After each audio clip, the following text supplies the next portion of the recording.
Good evening, কেমন আছো তোমরা সবাই? ভালো আছো নিশ্চয়ই, আমরাও খুব ভালো আছি।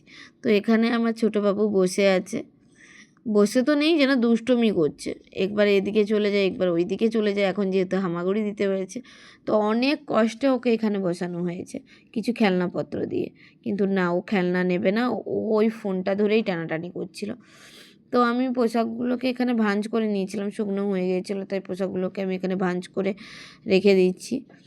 তো ওকে, ও যখন ও ঘুমোয় তো কম না যে ঘুম করিয়ে যে আমি কাজগুলো একটু সেরে রাখবো তা হয়নি, যখনই কাজ করি তখনই ও উঠে পড়ে।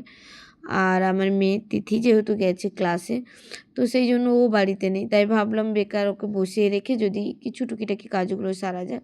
কিন্তু আমি এখানে ভাঁজ করে রাখতেছি আর ওগুলোকে এলোমেলো করতেই ব্যস্ত। তো আমি এখন যখন ভয়েস ওভার দিচ্ছি আমার দেখে ভীষণ হাসি পাচ্ছে যে এই দেখুন, এই দিদির জামাটাকে আমি খুব সুন্দর করে রাখছিলাম, ও সেটাকে এলোমেলো করে দিল। তো তিথি চলে এসছে ক্লাস থেকে। ওর গরমকালে একটাই কাজ হলো, সব থেকে বড় কাজ বলতে গেলে, বোতলে জলগুলো ভরে ফ্রিজে রেখে দেওয়া, ঠান্ডা জল, কেন ওরই বেশি ঠান্ডা জলটা লাগে। তো সেই জন্য ওকে আর বলতে হয়নি, এসেই ও গরম জলটা বোতলে ভরে ফ্রিজে রেখে দিয়েছিল। আর আমি এখানে রান্না বসিয়ে দিয়েছিলাম, এখানে কুকারে আমি বাবুর জন্য একটু খিচুড়ি বসিয়ে দিয়েছিলাম, আর এখানে একটু তিথির জন্য গরম জল আর আমাদের ভাতটা বসিয়ে দিয়েছিলাম। ওটা হতে থাক, আমি ততক্ষণ এখানে সবজিটা কেটে নিয়েছিলাম। ফ্রিজে আমি দেখলাম শুধু বিনস আছে আর ফুলকপি আছে, ফুলকপিটা আমার মেয়ে একদম খেতে চায় না, তো আমি ফুলকপি না বিনসটাই রান্না করছি। তো এখানে বিনসগুলো যেগুলো খারাপ হয়ে গিয়েছিলো সেগুলোকে আমি ফেলে দিয়ে, যে বিনসগুলো ভালো ওটার সাথে কিছুটা পরিমাণ আলু দিয়ে ছোট ছোট করে পিস করে কেটে, ছোট ছোট সাইজে কেটে ওগুলোকে রান্না করেছিলাম। আজকে রাত্রেবেলা আমাদের বাড়িতে হয়েছিল নকশা বড়ি ভাজা আর আলু বিনসের একটা সবজি, আর ডালটা দুপুরের ছিল। তো ওটা দিয়েই আমি প্রথমে আমার মেয়েকে খেতে দিয়ে দিয়েছিলাম। তিথি বাড়ি আসার আগেই আমার রান্না হয়ে যায়, কিন্তু আজকে এতটা দেরি হয়ে গেছে কেননা বাবু উঠে পড়েছিল আর কিছু করতেও দিচ্ছিল না, তো তাই জন্য একটু দেরিও হয়ে গেল রান্নাটা করতে।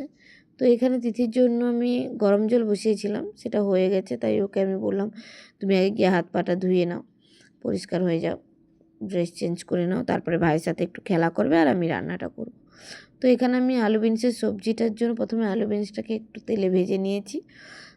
তারপরে আজকে যেহেতু সোমবার, আমাদের বাড়িতে সোমবারে নিরামিষ খাওয়া দাওয়া হয়, তো সেই জন্য নিরামিষ রান্না হয়। তো সেই জন্য আমি প্রথমে বিনস আর আলুটাকে ভালো করে ভেজে নেব, নিয়ে ওই তেলে 5 ফোড়ন, তেজপাতা আর টমেটো কুচি দিয়ে একটু নাড়াচাড়া করে তারপরে আদাটা দিয়ে দেবো। তো আদা টমেটো সব মশলাটা একটু কষানো হয়ে গেলে ওতেই লঙ্কা গুঁড়ি, হলদি গুঁড়ি, লবণ সব দিয়ে দেবো, দিয়ে ভালোভাবে কষিয়ে বিনস আর আলুটা দিয়ে আরেকটু ভালো করে কষিয়ে জল ঢেলে দিলে বেশ আমার এটা রান্না হয়ে যাবে, আলু বিনসের সবজি। তো আমি রান্না এখানে বসিয়ে বাবুকে খাইয়ে দিয়েছিলাম। তো তিথিকে বললাম যে তুমি ভাইয়ের পোশাকটা চেঞ্জ করে দাও, তাই ওই তিথি তার ভাইয়ের পোশাকটা চেঞ্জ করে দিয়েছে। তারপরে আমি এসে এখানে রান্নাটাও কমপ্লিট করে ফেললাম। তো রান্না আমার কমপ্লিট হয়ে গেছে। রাতে রান্না হয়েছে ভাত, তার সাথে বড়ি ভাজা, আলু বিনস দিয়ে একটা সবজি, আর এখানে ডাল। তো আমি এখন ওকে খেতে দিয়ে দেবো। দিদিকে আমি খেতে দিয়ে দিয়েছি, এবারে আমি আর বাবু যাবো একটু বাইরে ঘুরতে, হ্যাঁ না বাবু?